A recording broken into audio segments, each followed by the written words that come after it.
A smile, a touch can mean so much. You will find such joy in giving of your love and time. Reach out. Yeah, man. Help someone. No problem. One love. You see. Be strong. Brethren. Believe and achieve the things you could. Keep doing good in your neighborhood. Believe and achieve the things you could. Keep doing good in your neighborhood. Last week, we explored the issue of good and bad touches with children. This week, we take a look at adults and how they deal with inappropriate touches. All right, let's move to adulthood. What are good touches for women? Again, good touches for women are touches which are appropriate and comfortable within the situation and the person. Generally speaking, people will only do what you allow them to do, generally speaking. Okay.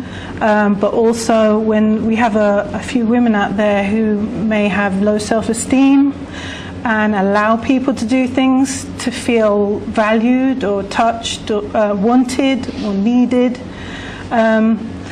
So we go over muddy waters then. But generally speaking, it's the bathing suit rule, really. Good touches for men? Good touches for men?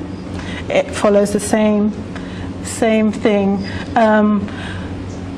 Possibly an ambitious man in the workplace comes across maybe an undercover homosexual boss, may allow something a bit more than he should. But adults, generally speaking, will speak up. You have to speak up. You have to say something to somebody. And if needs be, report it, because there could be a number of other people that are being touched by the same person or will be touched, and you could stop the whole thing. They're just speaking out. Yeah, be courageous. You can't let people get away with stuff like this, you know. If a man gets touched inappropriately by a woman, he is seen as something other than a man. What do you mean? You're a man, and she held on to you. What are you bawling about? What makes that in our society? Is it inappropriate? Of course it's inappropriate. But the man is not a man if he don't allow the woman to. I know. Well, we're up against different cultures and societies and what's okay and what isn't. All I can say is be courageous and really be true to yourself, because you're the one that's going to suffer in the end if you don't speak out. And sometimes they may laugh out loud, but the people that are laughing the loudest, it's happened to them too. So you might actually be building a common ground and not even realizing. But if no one talks out, it will never change.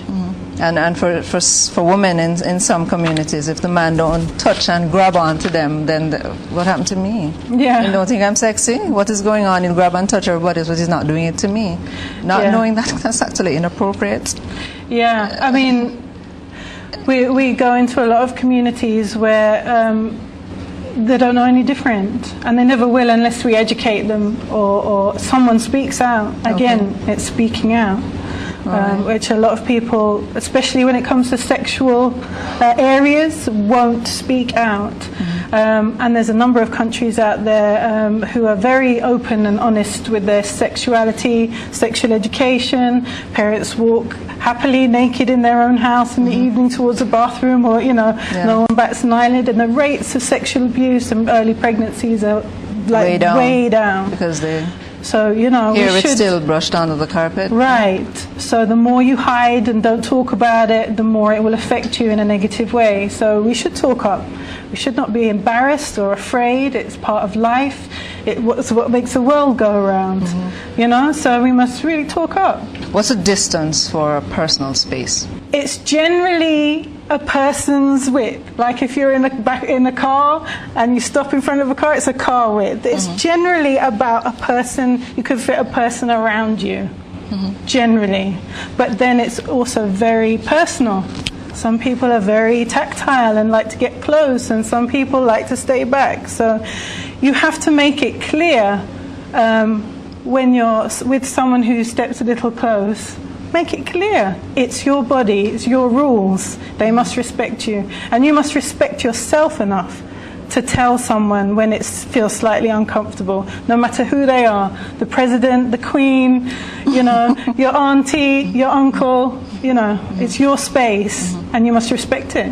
Have you ever felt like somebody was threatening your personal space?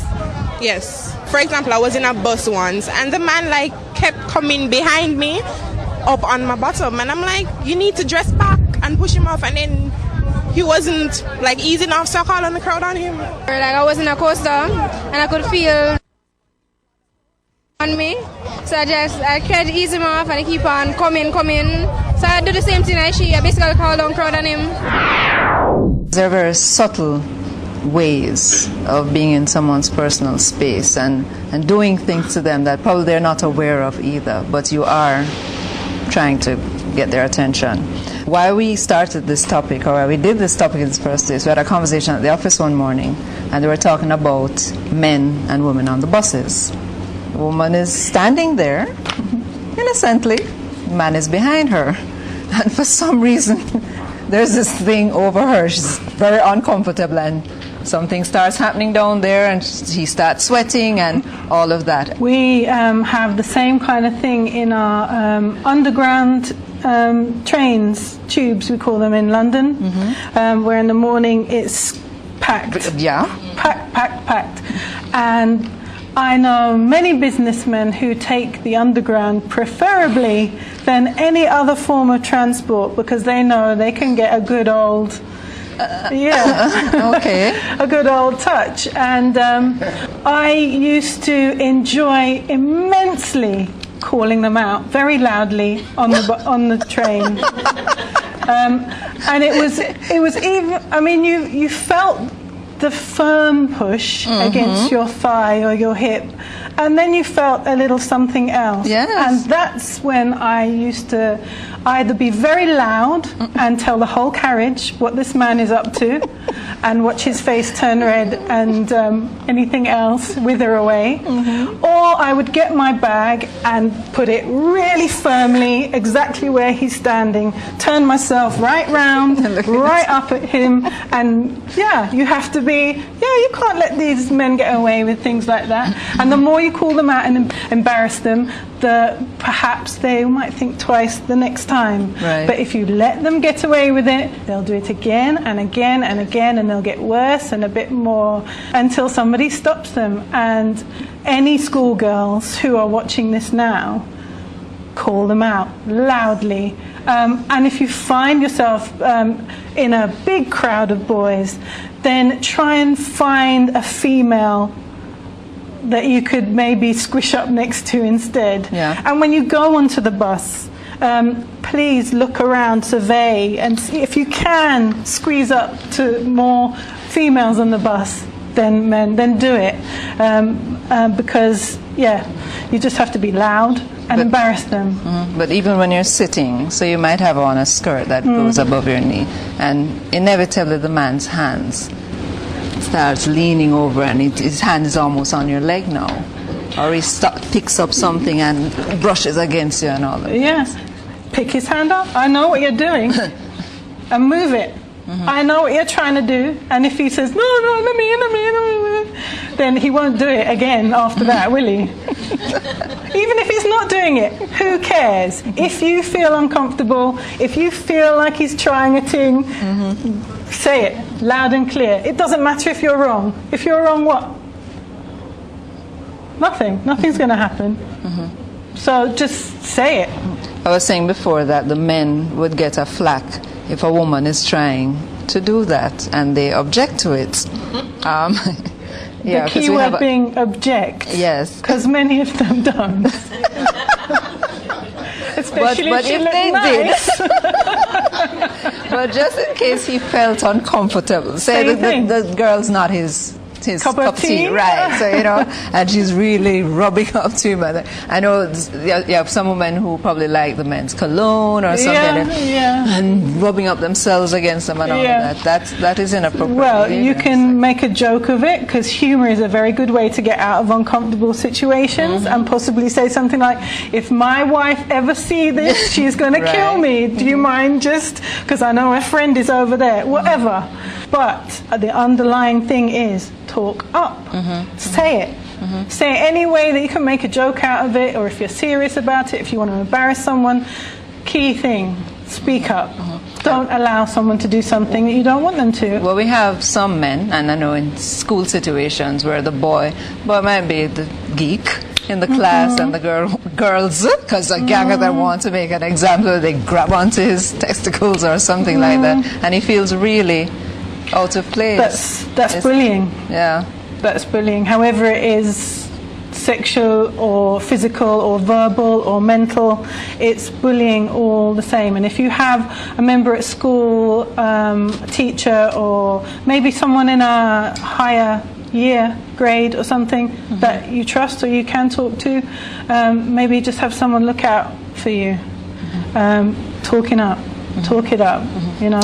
The schoolgirls who want to be touched, because there's a reason why they group up at a certain bus stop, they take a certain bus, because they want to be touched, and not only touched. I heard of something awful like No Panties Thursday on the back of the bus once as well.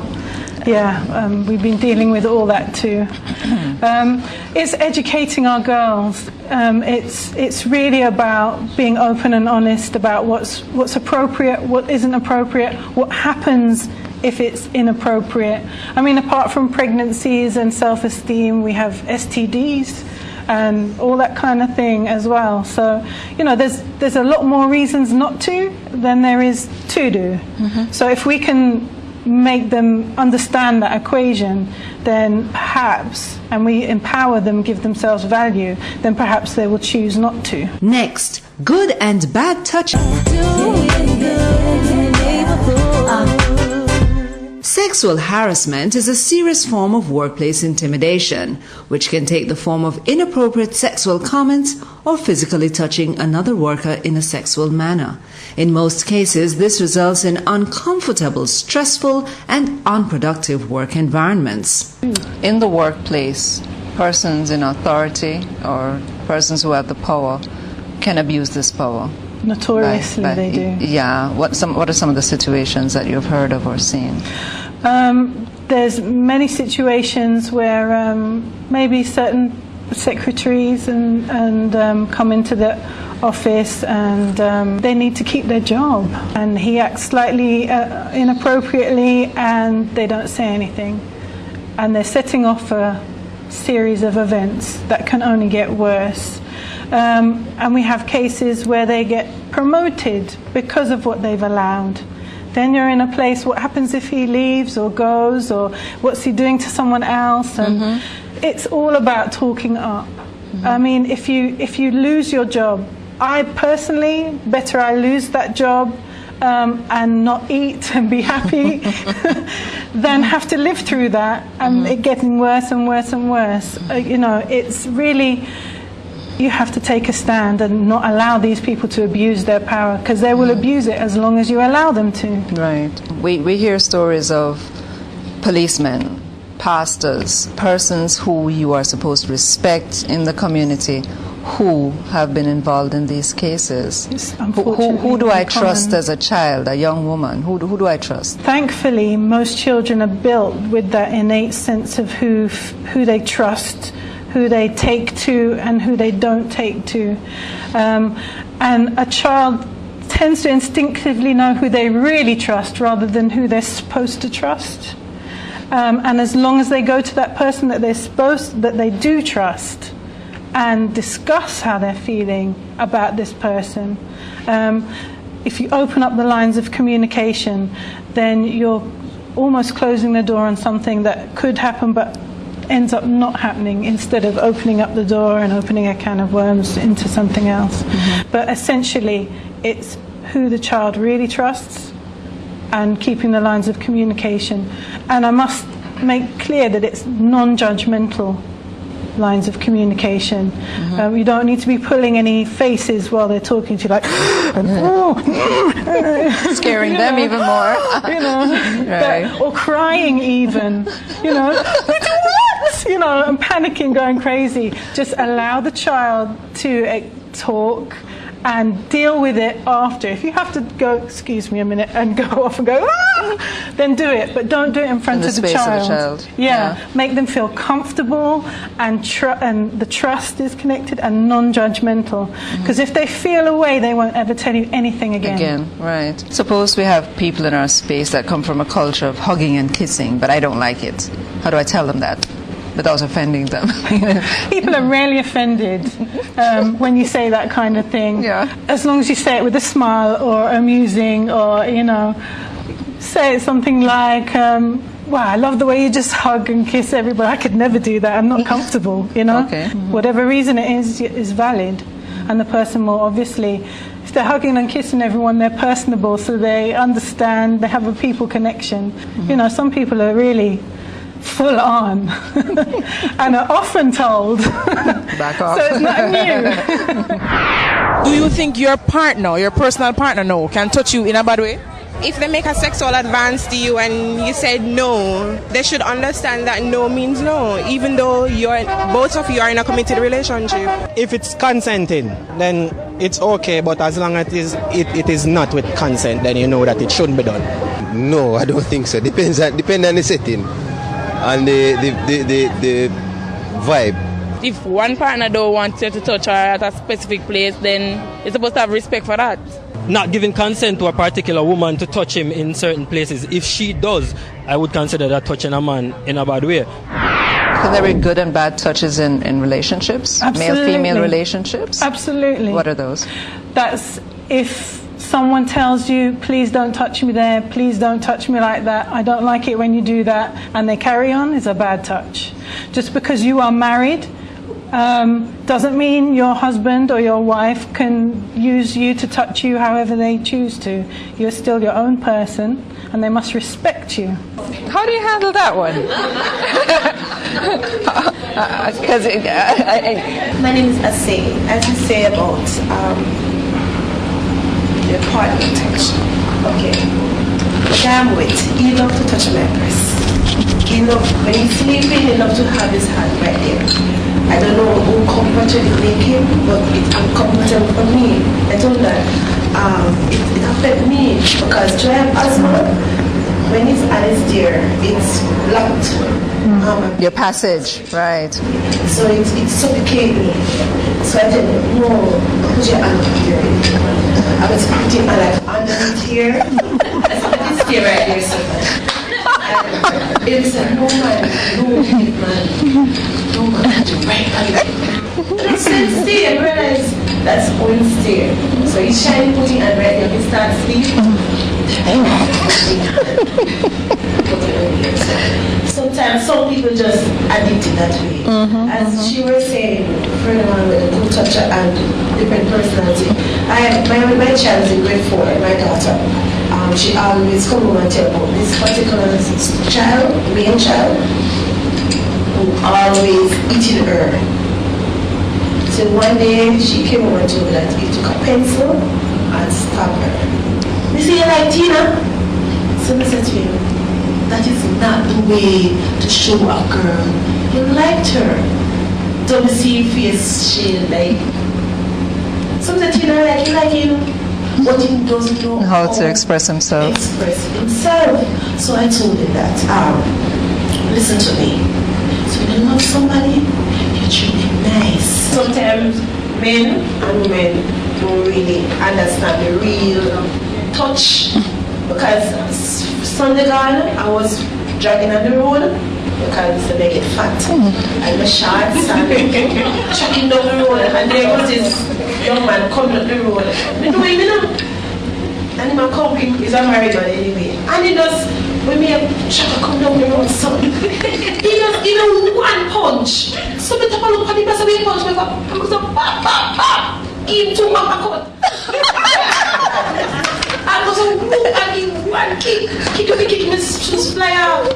I said, me climb up no man. I said, choose some punch. I said, he must try, give me a little, little up there. But me didn't hug with him. I chew on the fist for him, But why did he punch you? I'm going to tell you, one driver, say, driver, me don't know where I come down this morning, good around. And then I was one thumb, and me kick him and me put spray. And he said, I don't touch, I don't really thumb with the one thumb because you're sex in your shots. So see, the man didn't know the approach with ladies. Coming up, our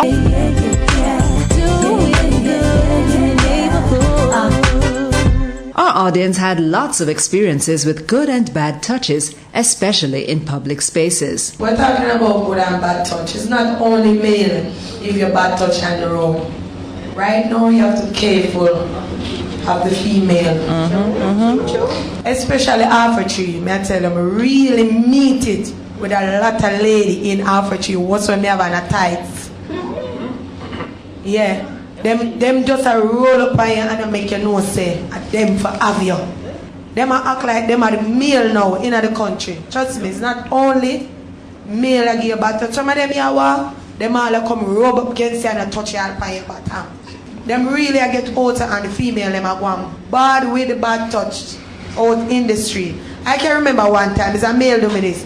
I was downtown doing some shopping one Saturday and come out of one wholesale. This is a person who loves tights. Come out of the wholesale and I was walking, just thinking how the money I go. When I pay this and man, no. Him not there nowhere near me, talks me, I think all the money I done. I have to go home, just start home with 2 children. All concerned, me just feel the man and reach I saw. Like, I could have grabbed him and I tell him he's a fighter. And I could have grabbed him to tear him up. And the man was like, me no response, but don't feel it already. And the whole time me there downtown, like, me no remember what I want to buy. Me no remember what me really come at town for do. Me just have to just jump on the bus and go home. Because it hurt me when me never get to tear him up. But the way I just take me sudden, me just frightened and could have grabbed him. Or would I really want to grab him to tear him in a two. Because when me, if you touch my private part, I not give you the okay if you do that, you do. Don't turn worse to Because I say the man them, once they're sexy, them now ask them no permission to touch you. You have to pass them just, babes, to them and shop your breasts. Them just want to touch you anyway. Yeah, because you have your personal partner. And then you go walk and man go just come touch you anywhere on your body and then feel like that is right. No, that is not right. So right now me I prepare for them. I tell you both male and female. 2 points were brought out there. One, the pain here went away, but the pain here didn't go away. And two, they feel it's their right to touch me. That's part of the long road to recovery when we're dealing with sexual molestation and abuse is the scarring it leaves in your mind. And never, no matter how many years go by, you're tainted. Any sudden attack on your person, be it if you get punched in the face, it's not as bad. It's not as bad, but it still leaves you scarred. You still feel away. You scared that someone might come back and do it again. There's still trauma attached to it. And there's nothing you can really do apart from try and accept that unfortunately some of these things happen. It wasn't me personally. He might do it to someone else again. If you want to go and report it, that's for you to do, but I understand that we probably won't get very far. But it's for you to have to understand that it's not your fault, it's nothing to do with you, it's a freak thing that happened, and just try and get it out of your head and move on, really, and think about all the positives, and maybe you learnt from the experience. Maybe I won't wear something that really shows up all the features. No, but the thing is, she likes her tights, and what gives him the right to touch me because I like my tights? Yes, but we're also living in a society where men think that they want it, they see it, they have it. Okay. So we have to bear that in mind, So certainly when we're in a place like a nightclub or out at night, then you're more your inner area that allows for that kind of If you're walking down the street with your child and you're wearing that kind of outfit, then if you understand what the men around you are thinking and looking, why would you want to be perceived in that manner? Okay. And again, you have to speak up. Sometimes you can be friendly with some of the bouncers on there, and sometimes they'll be in your corner, and you can say, listen, I've seen him do it to this girl, that girl, this girl, that girl. You don't want men like that in your club because the girls aren't going to come back. So it's a business thing. If you speak to men on a business level, they might understand. Keep their eye on him. As long as someone is aware of him, kind of makes you feel a bit more comfortable. Okay. That you're not the only one, I remember going to high school. I was on a bus one morning to school, and bus was packed.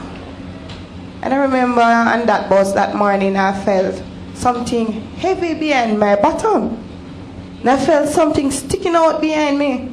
I said, what is this? And I realized it was a man well stand out behind me. At that time I said, what am I about to do right now?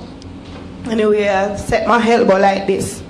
And the bus, every time the driver go back and front, so the bus come back, just like that. So you get the picture. Right. You understand? I think a part of the problem is we have accepted certain things as being normal in the society. When I was growing up, the community used to raise the children. And my aunt used to look out for Cousin Pitney, and Miss Gwen look out for Miss Nancy Child. So no child would be left alone to roam at night, or they're on the road when school over. If you're on the road, a parent could call and get a nice spanking and send you home. What I've seen now, a man walking with his girlfriend and some other male that she knows, just grab her upon her bottom, and it's nothing. I mean, the guy probably said to her, "They're my girl." Who was that? I'm a friend. And it's nothing. And I'm saying to myself, but hold on. These people are sick. Because how could I be walking with my girlfriend and somebody just come out of the blue, her friend, just touch her on her back? I would think it's something that them do all the time. I don't see it as something that's normal, and that's why we have lost our moral compass. We are so gone in a funny. And I think where we need to go is begin to think about, if you have a daughter, how would you want to see that daughter grow? Exactly. If you don't have a child, you probably can't identify with certain things. True. But then think of yourself as being a child. Would you want that to happen to you? Most of us who don't think. It is okay, it's the norm, and everybody do it, so it becomes acceptable. We need to get back to the place where wrong become wrong and right are right. Thank you. Good afternoon. My name is David Dixon, and I just want to bring a more positive view towards good touch, because they are really good touch. Because I am married for 20 years, right? And I can tell you that sometime after a rough day at work or a rough day, sometimes you just have, because on our road there are so many awful drivers, and you just have a rough day. And when I get into my home and my wife touches me, that's a good touch. Oh gosh. That's a good touch. Said, "Darling, how is your day?" And I said, "Boy, I really have a bad day." So sometimes touch can be used positively, right? So sometimes you just have to. There are things that you do sometimes that as man, right, as male, we have to be careful about. But sometimes even as a public speaker, sometimes when you really want to connect with your audience, you tend to touch somebody on their shoulder, just to let them feel the passion of what you are bringing across to them. So they are positive touch, and that is one of the things in this country that we have to start to put aside the negative, and let us start to focus on some positive things, because now is about time that this beautiful country, we need to let it achieve its true potential. Okay? Thank you.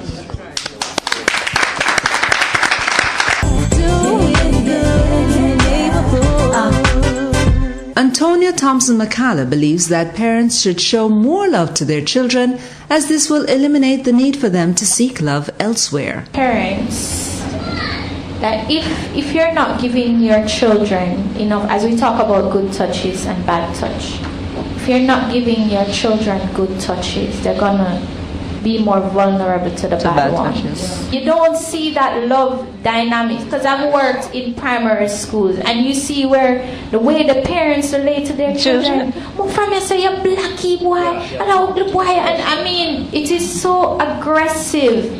And these children, they come to you as a teacher, and they keep on hugging you. They want you to touch them, and I'm saying, your heart. It touches you there, because you know some pedophile or some person with some disorders, they're going to take this and they're going to ride on it. So we, as parents, you have to give your children good touch. Lots so that they don't yearn for other touch and be vulnerable out there. Just piggyback on that a bit. Sometimes when the clients who come to me, they're so uncomfortable with my even touching them. That is true. But progressively, I have learned, I say to them at the end of most sessions, I said, you know, my name is Auntie Selter, call me Auntie Selter.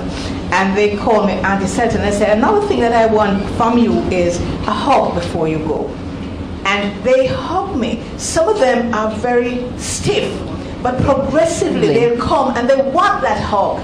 So it's just how they're brought up. That's what they're accustomed to. They're not accustomed to being loved. And I say to them, I love you. And when I say that, their eyes usually fill with tears because they're not accustomed to being told that. So I want to say to you parents, tell your children, I love you. Just say it to them, because it does make them feel better about themselves. Say, I love you. And touch them, hug them. I just want to say that. My name is Rupert. I'm a retired teacher. As a teacher, our role is multifaceted. We tend to think of touch in the physical touching of the body. However, it is much broader than that. There are life experiences that can touch the child that really affects the child for life. For example, death, violence. These are some broader things that touches individual. And as a teacher, you have to sense day by day and try to understand each child. I have worked in a number of organizations where girls as well as young men have come to me to share deep-seated experiences. You have to be confident, you have to be a confidante of that child. We should try to understand each child and to relate to that child in a professional way. Love, our spirituality, prayer, and you should act as a motivator for each child and to help each child to overcome their problem. Speaking about healing process, I mean, church was the place where I opened up. Prayer is very important, people. Don't forget the power of the church in our society today. And I just want to encourage the church, more people going out in the schools, pray. Prayer is what really bring that healing process in my life. That is where I could come and deal with this situation that I think was undercover. You know, is when I come to God, I stir up and say, wait, this thing is there. A monster is there and you're not paying it any attention. You understand?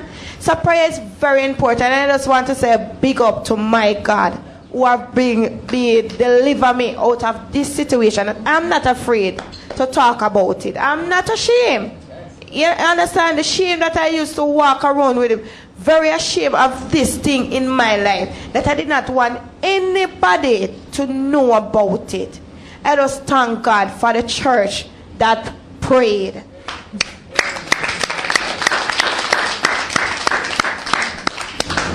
As she was talking about the good touch and bad touch, we as parents need to show our children, especially our girls, love. Because sometimes how you treat your children, they doesn't know good relationship from bad relationship. Especially when you show them hatred. You do bad things to them, or you let bad things happen to them. when someone is doing good, they don't recognize it's good. They stick to the bad. The reason I'm saying this, I have seen more than 4 relationships with women who have been in bad relationship, who have been abused. Their partner beat them dearly, throw away them things outside and so forth, treat them badly. And they just go away and then come back into the same situation. And sometimes I say to them, how you feel? Kind of nothing. Everybody have them problem too, you know? So sometimes we as parents need to show our children love. Show love to each and every person. A person can know when something is good or when something is bad. Sometimes, you see, a lot of parents don't really know what love is. They don't. They weren't given and themselves. I believe that we need to reach that stage that we teach them. It's like parenting. You have to teach how to be a parent, how to be a good mom and a good dad. And another thing is playing with your children. A lot of parents don't have the time because a single parent, they don't have time to play with their kids. And so you don't really know what is happening. Even in drawing, in illustration, I played my kids a lot. I said, draw, and that's how I teach them the good touch, bad touch. You draw something and say, oh, that look like that and whatever.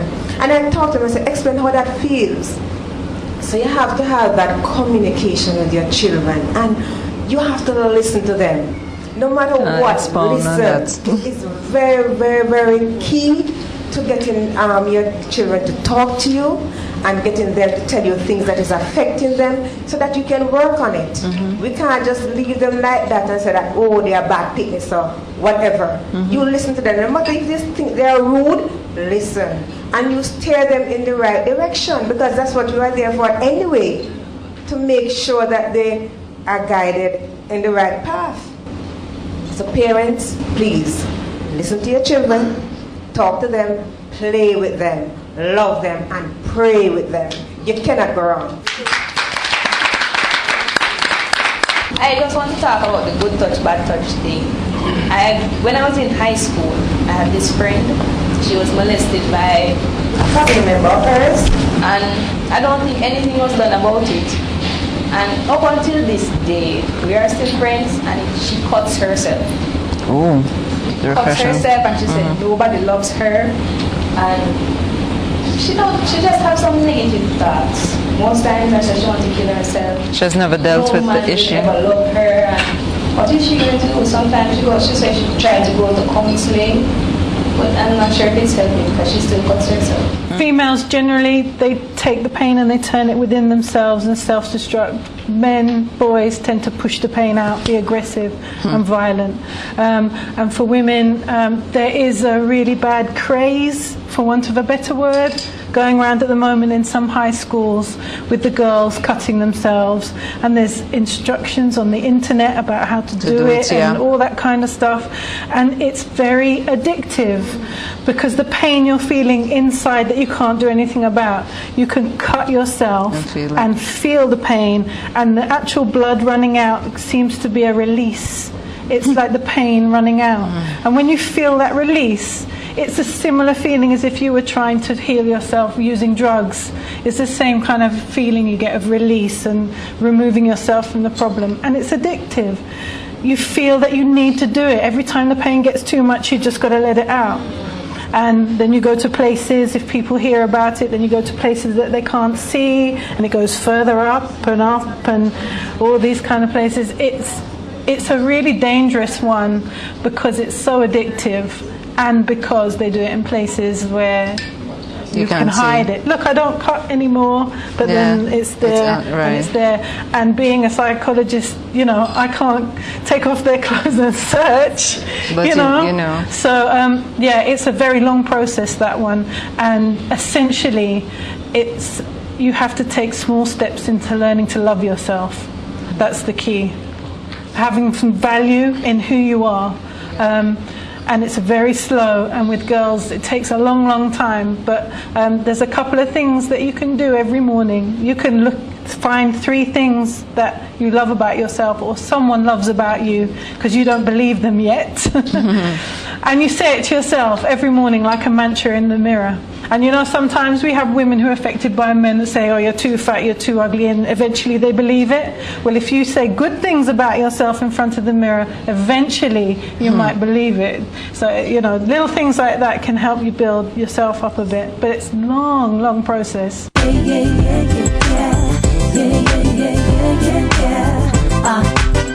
This parent says that even though her daughter is doing well in school, she acts out sometimes and she wonders why. My experience with good touch, bad touch is with my own child. I have 3 kids, a girl, 2 boys. Okay, she still right now is like, whenever she's not calm. She does well in school and everything else.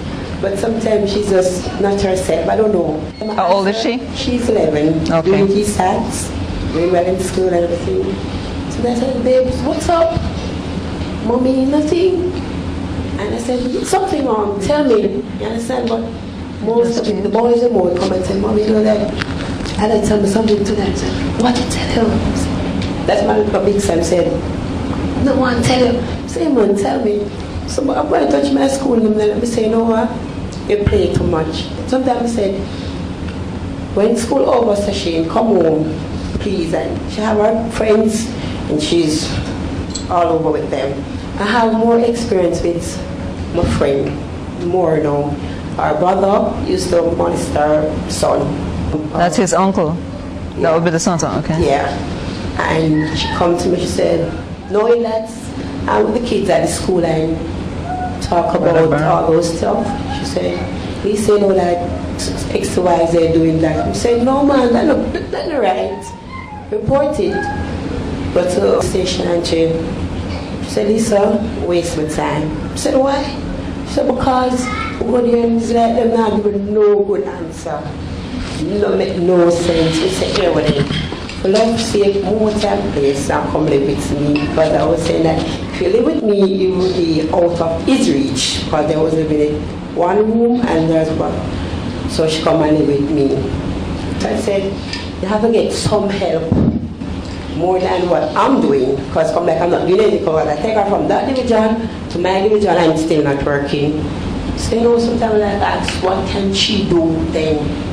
If she reports it and she's still not getting any feedback from the police, what can she do? What can I say to my friend? I think you should deal with the agencies that deal specifically in those areas because they're the best place to be able to network and help you. Yes, I'm here to talk about good touch. My father passed away when I was 10 and I don't know my mom. And I'm telling you, when my auntie given that good touch, I feel really good. I feel the love of my mother. I feel like she's in the position of my mother and my father. Thank you so much, Auntie Dawn. I love you so much. Dearly, I love you. Yay, Auntie Dawn.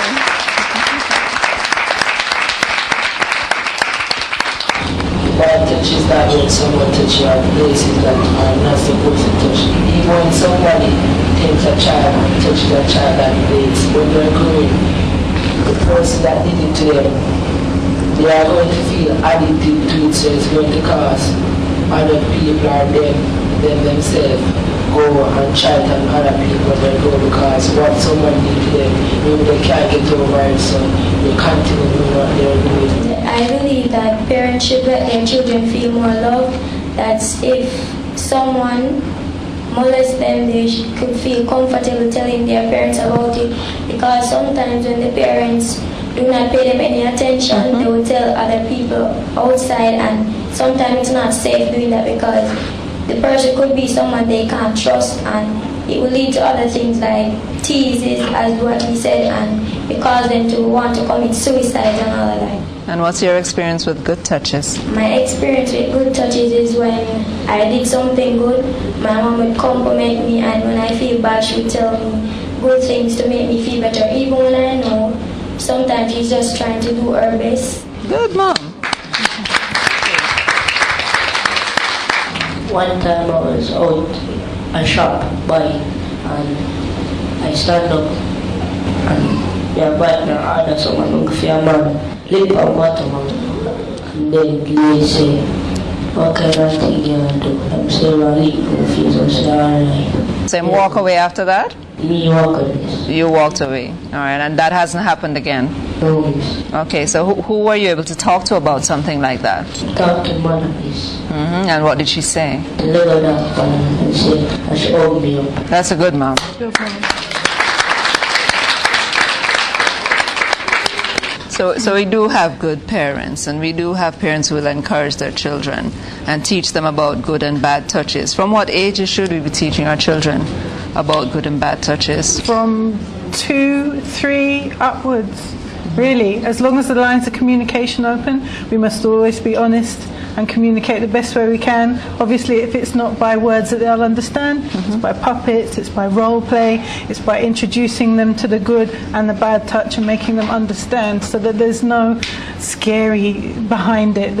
They don't know about strangers touching at that point. They know what's right and what's wrong before they even get into the situation. So they're already ready, to deal with it in the right way. Okay. These children have all spoken up, spoken well, and I think that's part of why they're probably here. But speak for the child who cannot speak.